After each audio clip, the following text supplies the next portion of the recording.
Welcome. You are now looking at the website zoom.us, also known as zoom.com. Zoom.com is made for online meetings where you can share your screen and your camera as well as message in real time. And most notably, it can also be used as a webinar system. Individuals can join your online meeting if they have connecting through their personal computer or their mobile device. And from a mobile device, Zoom does allow both starting as well as joining online meetings and webinars. So in this course, we will look at the process of setting up and starting your online meetings and webinars. We'll look at the Zoom meeting software in both its basic and advanced forms. We'll also look at integrations with third-party applications. We'll look at those primarily used through the native application. In particular, we'll look at both scheduling and storage options. So we'll start the process with a discussion of plans and pricing and those most likely to be used by both entrepreneurs and information creators. Okay, so with that, thanks, and I will see you in another video. Welcome back. Now, if you come to zoom.com and you go to the link that says plans and pricing, that's going to open up to this pricing page. And what you're going to notice is that there is a free version which will allow you to have up to 100 participants in any meeting up to 40 minutes long. You can have unlimited one-to-one meetings or group meetings, and those group meetings include video conferencing with video and audio and the ability to see the speaker in full screen. You also have web conferencing, which means that individuals can join using their mic and headset from their personal computer or their mobile device. In terms of group collaboration, you'll notice that there are breakout rooms available, as well as screen sharing using an iPad or iPhone application. Now, when you move from free to a paid plan, you will then be able to hold your meetings at least 24 hours instead of the 40 minutes. You'll also be able to have multiple users and manage those users, as well as reports that you can analyze. A paid plan also gives you 1 GB of MP4 storage and cloud recording, and gives you the ability to add in Skype for Business as an integration. When you have a paid plan, you can also pay for cloud storage. Most importantly, though, you can add in video webinars at $40 a month. So that if you want to have individuals over 100 attendees and then do it webinar style, you'll need to have the add-on. Now, what's important about this is that this webinar feature allows you to stream live to both Facebook and YouTube.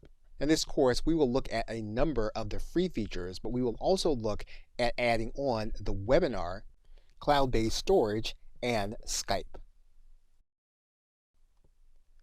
Okay, so with that, thanks, and I will see you in another video.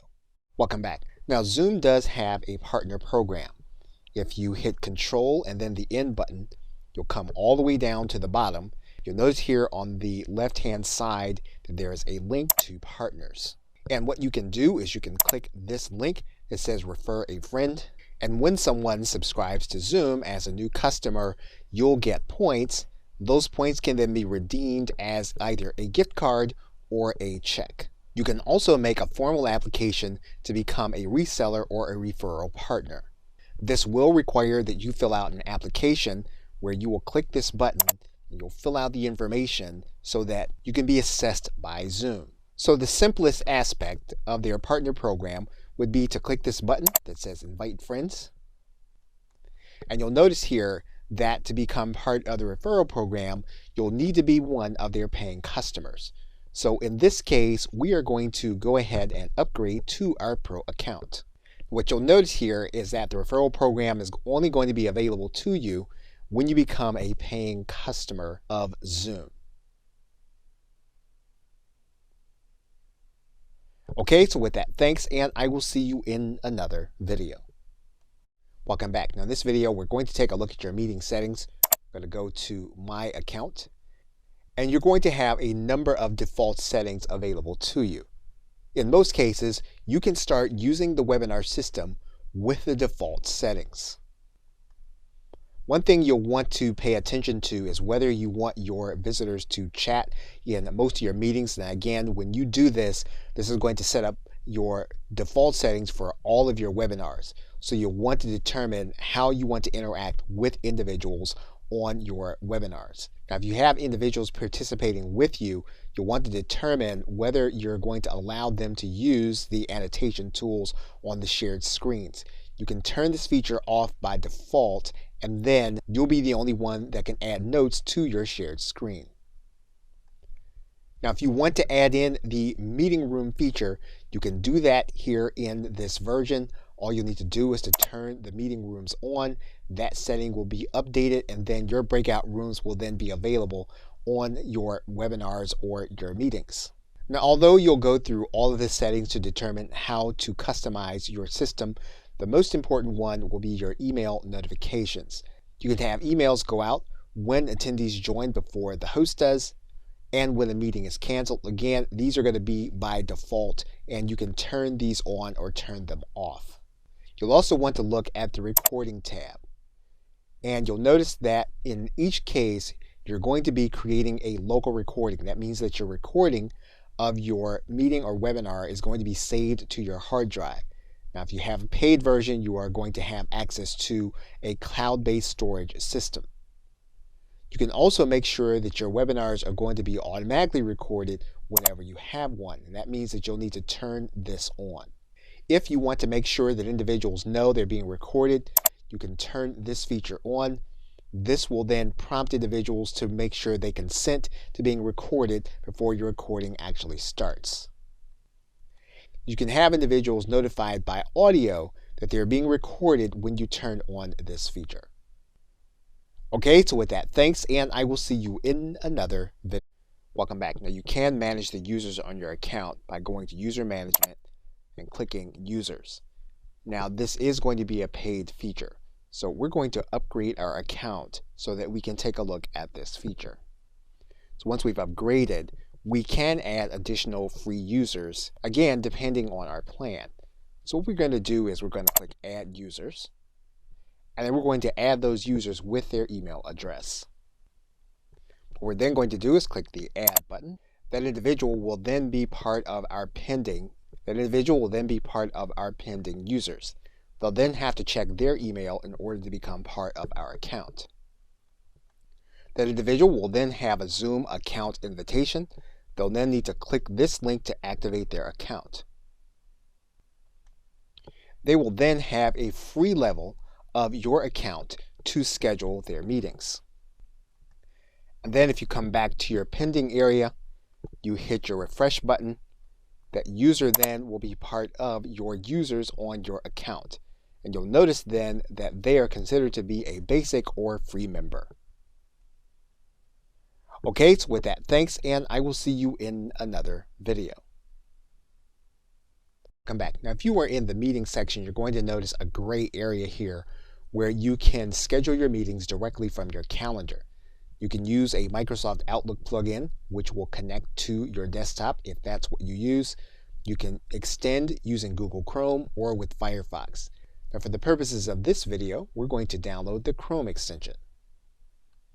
What we're going to do now is we're going to click Add to Chrome. And then we're going to click Add Extension. Then in your browser area, you're going to notice that there is going to be a Zoom scheduler available to you. Once you have this dialog box, you're going to want to sign in to your Zoom account. Now, once you're signed into Zoom, what you'll be able to do from Google Chrome is you'll be able to pick a date from your Google Calendar. You're going to click on the title and the name, and then what you'll be able to do here is you'll be able to click this link that says Make It a Zoom Meeting. That event will then be saved in your Google Calendar, and you'll notice then that the link is then saved. You'll also then notice, if you refresh your page, that the meeting will be saved in your Zoom group of meetings. Okay, so with that, thanks, and I will see you in another video. Welcome back. Now, you can create in-meeting closed captioning for those that will be attending your meeting or webinar. And what you're going to want to do is come into your settings area. You're going to want to click this third link. That's going to bring you down to the in-meeting or advanced section. When you find that section, you're going to come to this link as of the recording of this video. It's the third one down, we're going to click this link over, and then you will then be enabled. That means then that once we are inside of our meeting, we'll be able to come to this right side menu. We'll then be able to click closed caption. And then we have a few choices. We can assign the closed caption to an individual that is participating with us on the call, and we'll need to assign that to them here. We'll also then be able to type the transcription ourselves. And if that's the case, we're going to click this button that says I will type. We can give the URL to a third-party service, and we click this button. This is going to put the URL onto our clipboard so that we can pass it on to another individual.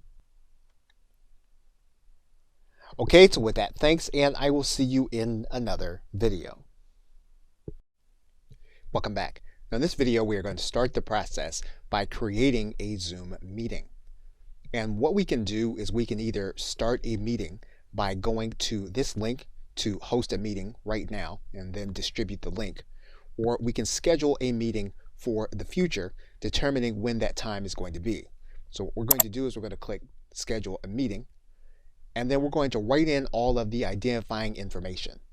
Now, one thing we can do is we can make this a recurring meeting. So if this meeting is going to be once a week or even once a day, we can do that by clicking this link. For the purposes of this video, we're going to take this task off. We can also require registration for this meeting. So for example, we can click this link, and then individuals will need to register before they can attend. You can determine upfront whether video cameras will be available. So for example, what we can do is we can turn on this task. This will mean that video cameras will be available for the host. We can also have video available for the participants. We can then determine how individuals are going to be able to connect. If we determine that we want them only to connect by telephone, we can do that, or by computer audio. It's likely that you'll want both to be available, so we're going to leave this as the default setting. Now again, if you're going to be distributing the link and individuals are going to register, some of these things that you'll be doing on a case-by-case basis. If you want individuals to be able to join the room before you get there, you can click Enable Join Before Host. We're going to untick this. If you only want discussion to occur when you're there, you can click Mute Participants upon entry. And you can use the long meeting ID, but again, if you're going to be distributing the link, you don't have to do this. Now, what you can do is you can enable a waiting room so that when individuals come, they can then be part of a waiting room instead of seeing the standard Zoom screen. Now, because we're using a paid plan, we can determine that we want this meeting to be recorded automatically. We can say that we want it recorded in the cloud, or we can have it to be recorded on our personal computer. If you want individuals to be available to be a host in order to take over the meeting when you are not there, you can do that by putting in their email address here in this area. Once you have it, you can then click Save. What you can then do is click this link to copy the invitation, and then you can copy this invitation into an email. And then you can distribute this information. If you just want to distribute the link, you can copy this link, and then you can distribute the link to individuals to attend the meeting. Now, when the individual gets the link, they're going to be asked to download information to their personal computer in order to attend the Zoom meeting. Now, in the next video, we will start the process of starting the meeting. Okay, so with that, thanks, and I will see you in another video. Welcome back. Now that our meeting has been set, we can come back to this screen, and what we can do is we can click Start This Meeting. Now you'll find the open link to this meeting by going to this section, which is My Meetings, and you'll see it here in this area. All you'll need to do is to go to this Start link. You'll be starting the actual online meeting. When this happens, Zoom is going to start the process of opening up software that's going to download to your personal computer as well as interact with your browser. You're then going to click Open Zoom Meetings. Now, you may want to click this link that says always open these kinds of links in the associated app so that you can save time on this process. Now, for the purposes of this course, we're going to go ahead and we're going to enable this link because we're going to be doing this more than once. We're now going to click Open Zoom Meetings. Now, we've enabled the recording, so the recording is now being conducted as we speak. Now, one of the things that we have done for the purposes of this video is we have disabled the video. If we want to enable our camera, all we'll need to do is to click on top of this icon and our webcam will then be enabled. Now, we can choose to join with our computer audio, and indeed this is something that your attendees and participants are going to go through also. They're going to be able to join with their computer audio, and you're going to see that Zoom is going to remind you that the recording is not going to include audio unless you click Join Audio. So what you're going to want to do is you're going to want to click on top of this button to conduct your meeting with your own computer audio. Now, all of your controls will be at the bottom of the screen. If you want to invite individuals to participate with you, you can click this invite button and they'll be brought into your meeting.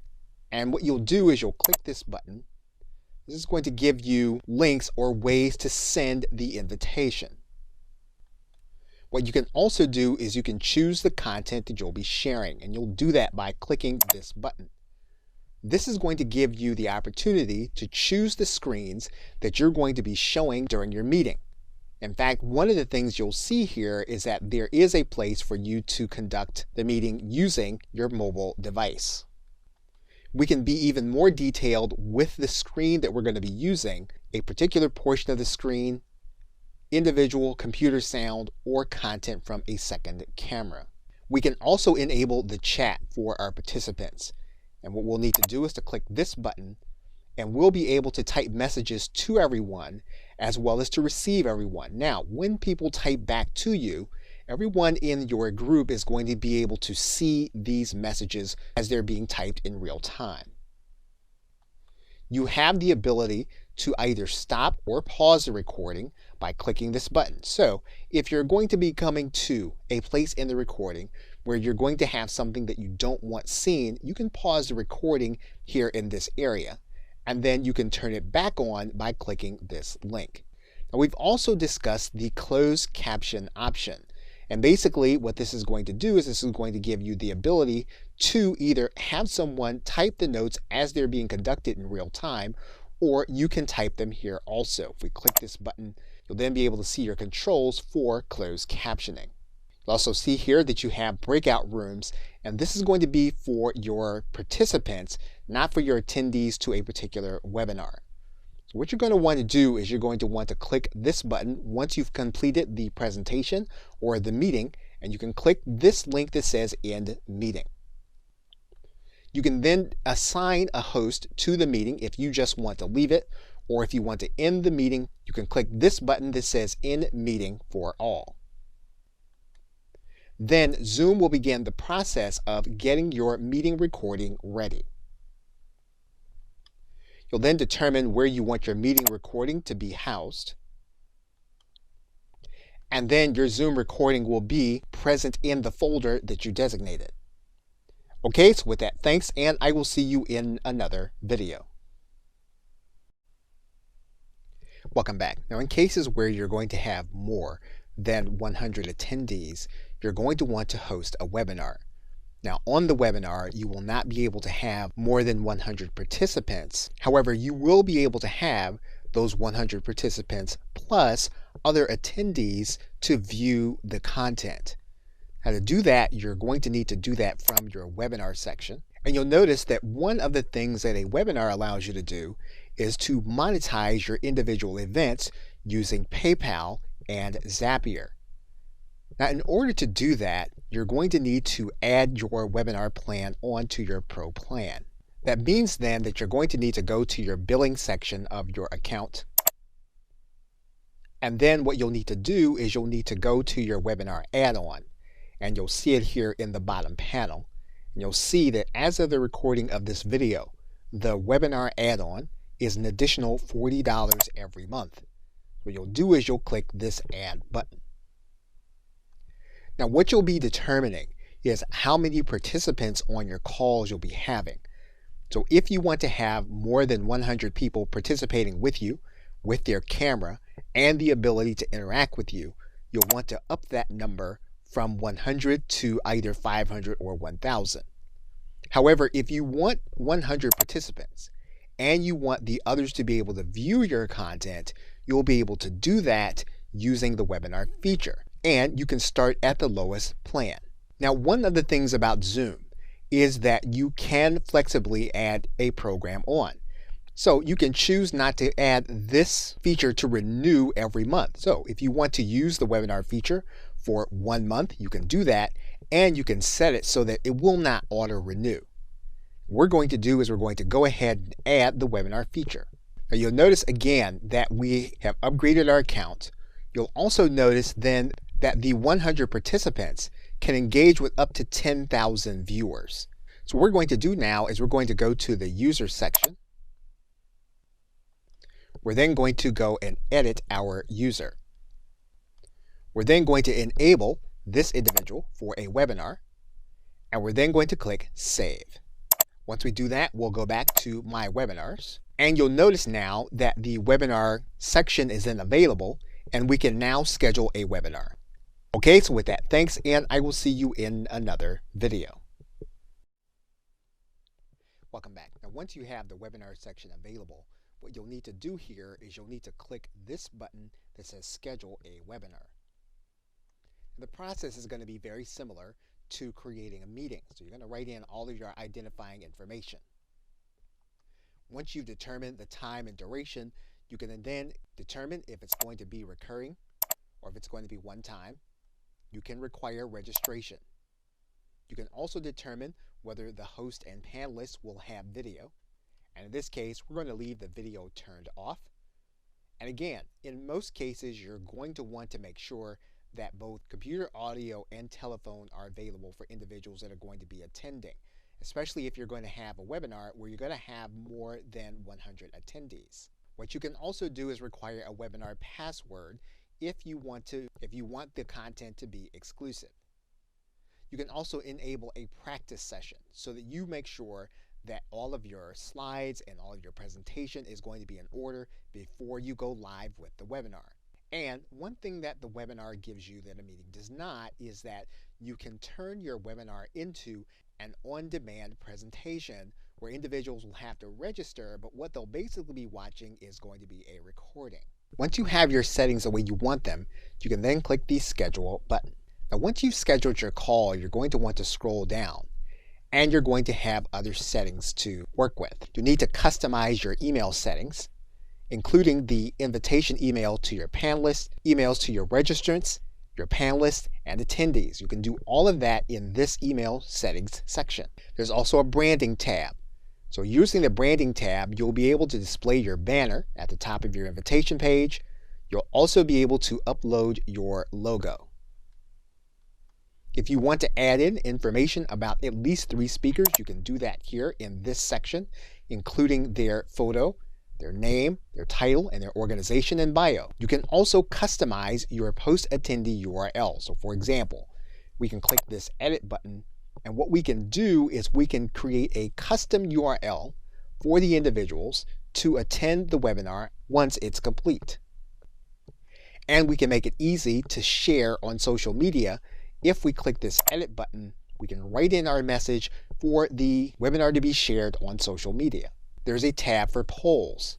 So if we want to create a poll that we're going to ask on the webinar, we can click this add button and add in that poll for the actual call. We can then determine our Q&A settings. So for example, if we click this edit button, we can determine how we want questions and answers to be handled in the Q&A panel while we're giving the webinar. And then if you want to live stream, this panel doesn't connect you to anything. It just lets you know that you can take your live stream and you can make it available on Facebook Live and or YouTube. And once all your settings are configured, you can then click Start this webinar. And you'll notice the same panel as the online meeting, with the exception of you have a notice here that says that while you're in practice mode, attendees won't be able to join until you click this broadcast button. you are recording this session as you are working through your practice content. You'll then have available to you your invitation URL, as well as the ability to invite others by clicking this button. What you'll notice are all the same tools that you had available to you. You'll also see the Q&A tab, as well as the polls tab. And you'll also see in this More section that you can connect to Facebook as well as YouTube. Okay, so with that, thanks, and I will see you in another video. Welcome back. Now, as mentioned earlier, we can also host webinars and meetings using our mobile device. And so to do that, what you'll need to do is to go over to your App Store, whether you use an Apple device or whether you use an Android device. You'll want to then search for Zoom, and then what you're going to do is to download the app onto your mobile device. You'll then open Zoom on your mobile device. What you'll then do is to sign in with your Zoom account. You'll then determine whether you want to have notifications sent to you.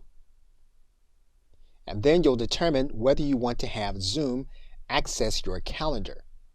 Now what we're going to do is we are going to allow Zoom to access our calendar because we want to be able to use our mobile device to schedule meetings. So for this, we're going to click OK.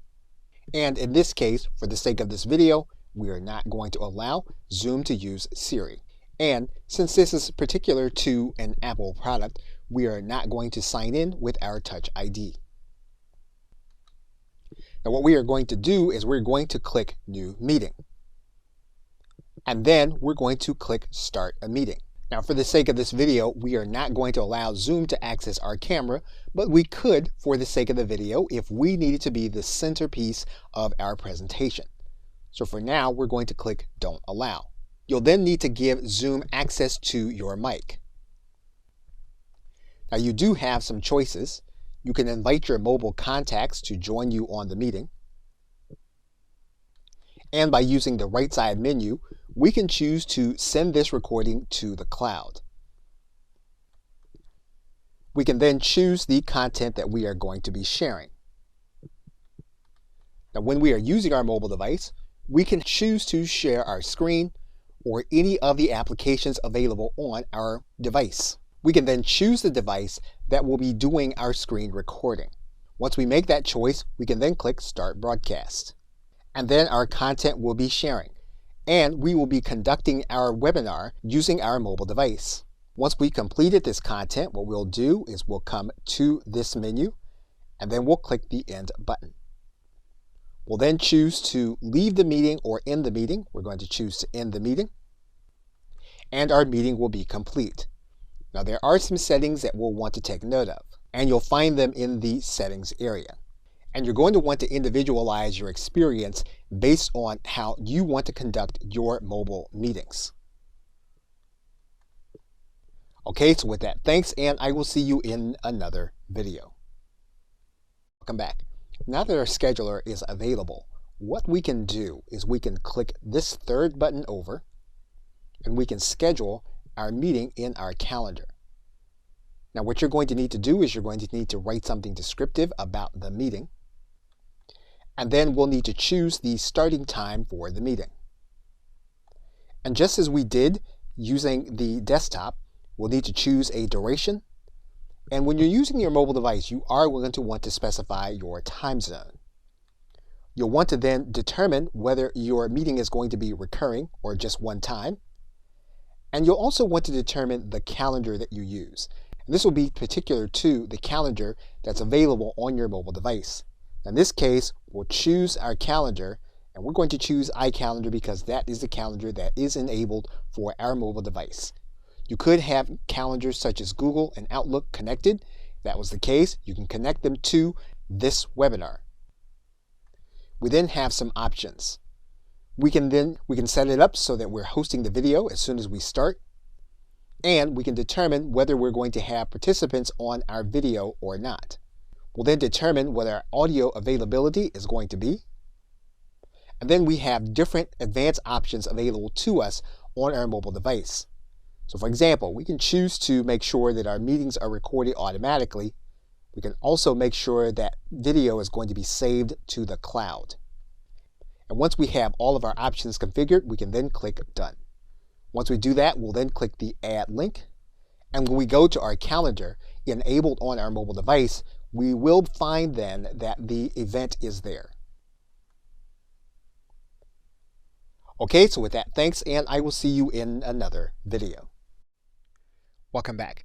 Now, if you've saved your recording to the cloud and you have the Pro version, when you finish your webinar, one of the things you'll notice is that your recording will be processing in your recording area, and you'll need to click the tab that says Cloud Recordings, and you'll see the processing taking place.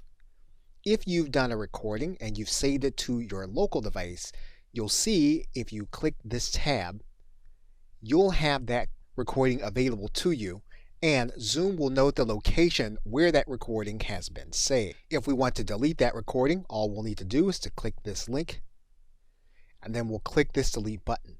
And we can do the same for the cloud recording once its process is complete. Once your process is complete, what you can do is you can come to your recordings, you can go to this More tab, and then you're going to either download the files or delete them. Now, if you need to download them to edit them, to process them, you can click Download. Now, your browser may alert you that Zoom wants to download multiple files. If that's the case, you're going to click Allow. You'll then see your files available to you in M4A format for audio and MP4 format for video. And once you've successfully downloaded your files, you'll want to go ahead and delete them so you'll be able to manage your storage as you go. Okay, so with that, thanks, and I will see you in another video. Welcome back. You are now looking at version 8 of the screen sharing and recording program, Camtasia. And we're looking at this application because we're going to use it in order to edit our Zoom recording. Now, you may not have Camtasia, so you'll be able to use any editing program to edit your recording as long as it can edit MP4 recordings. So what we're going to do is we're going to then take our file command, and then we're going to import the media into our clip bin. Once we have the video there, all we're going to do is we're going to add it to our timeline. Now, every editing program is slightly different. However, you are going to have a timeline available to you. You are going to be able to view both the audio and video in your recording. Now, if you are using Camtasia, one of the things that you can do is you can then separate the audio from the video. We're going to do that by right-clicking and then adding Separate Audio and Video. We can then move through the content in real time, come to the position where we want to edit out the portion that we want, and then we will then stretch the timeline indicator, and then we'll cut that piece out of the recording. Now, whenever we make edits to Camtasia or any other editing program, what we're basically doing is we're creating a different file, which is a project file. And so what we're going to want to do is we're going to want to then take our changes as they exist right now, and we're going to save them in a project file for the changes as well as the file. This way, we don't make changes to the actual file. What we make changes to is the project. And so we're going to save this entire project. And you'll notice then that we have saved a Camtasia project. And you'll also notice that the file name has now changed to a different file name. And this is a project file. So once again, all we have in the project file are the changes we made to the file that we imported. We did not make changes to that actual file. And so we'll continue to make edits to this file. We can choose to add in music at the end and at any point where we want to do that. So basically what we want to do is we want to use our video editor to add on any branding and any other information that we want to be in the video, and remove that information that we don't want to show up in the video. In some cases, we may discover that we have sensitive information inside of our video. And so what we'll want to do in Camtasia is we'll want to add a callout. Now, once again, this is going to be different in any video editing application that you want. However, this is a common feature that you'll want to find. You'll want to add in that feature. In this case, we're going to change a certain part of this to a blur. And we can stretch it to the point in the timeline where we want it. Okay, so with that, thanks, and I will see you in another video. Welcome back. Now you may have noticed that Zoom does offer cloud recording transcripts for your content, and that is with the business plan. However, the business plan at $19.99 per month as of the recording of this video requires that you purchase licenses for at least 10 hosts. So that may not be cost effective for you to implement. However, one thing that you can do is you can take your recording and you can download the file to your hard drive. Now that file will appear as an MP4. One option is to use third-party system Descript, which has both a free level as well as a paid level and a team level. You can also transcribe using Timmy.com, which also offers a machine transcription for a low price. However, if you'd rather have a human transcription, you can have that done at a site like Rev.com. Now, Descript, Rev, and Timmy are just a few of the options available to you. The most important fact to note is that you have low to very low cost transcription options available to you for your recording. Okay, so with that, thanks, and I will see you in another video.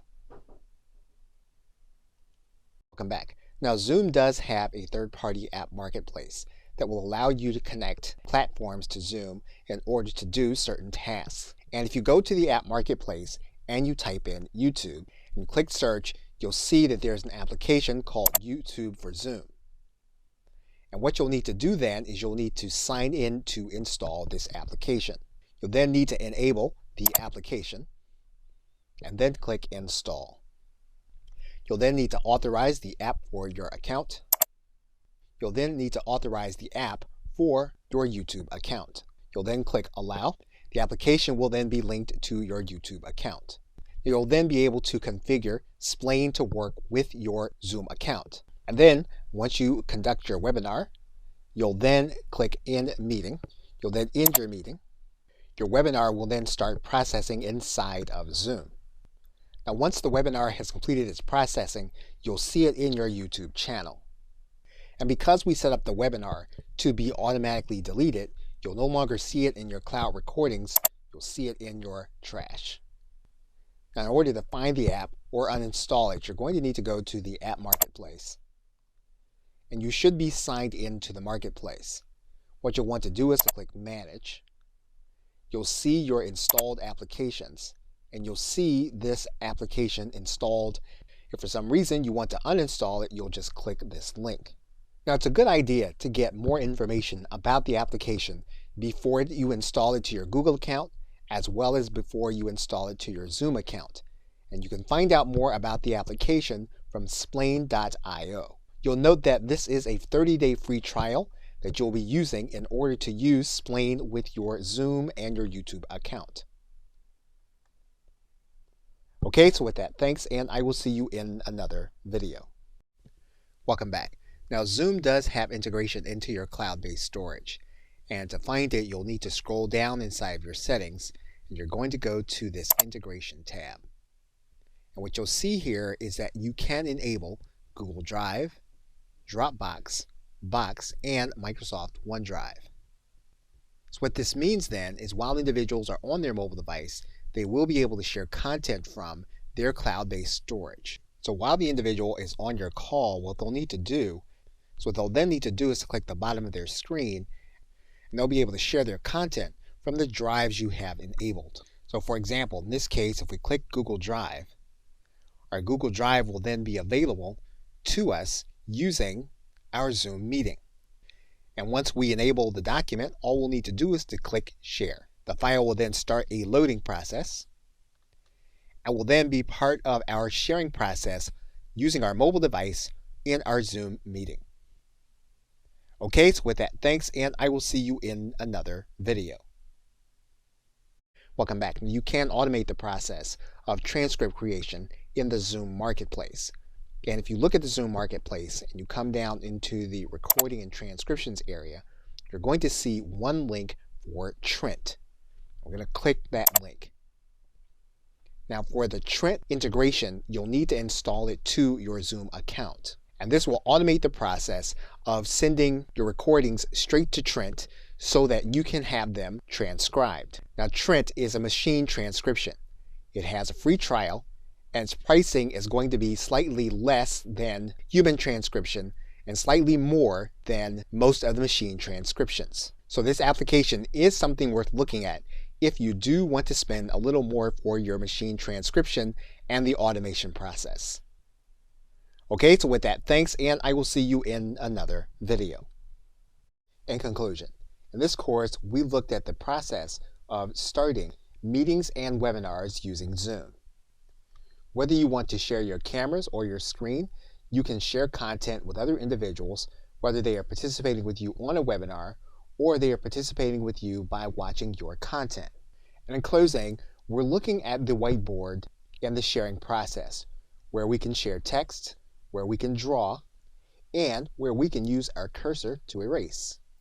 We also looked at doing webinars, where we can operate in practice mode, and where we can also share Q&A and polling. And as you recall, the paid webinar plan allows us to stream live to YouTube and Facebook. We looked at integrations for storage. And we also looked at the app marketplace, which is only part of the paid plan and allows us to connect to third-party applications. Okay, so with that, thanks, and I'll see you either in another video or in another course.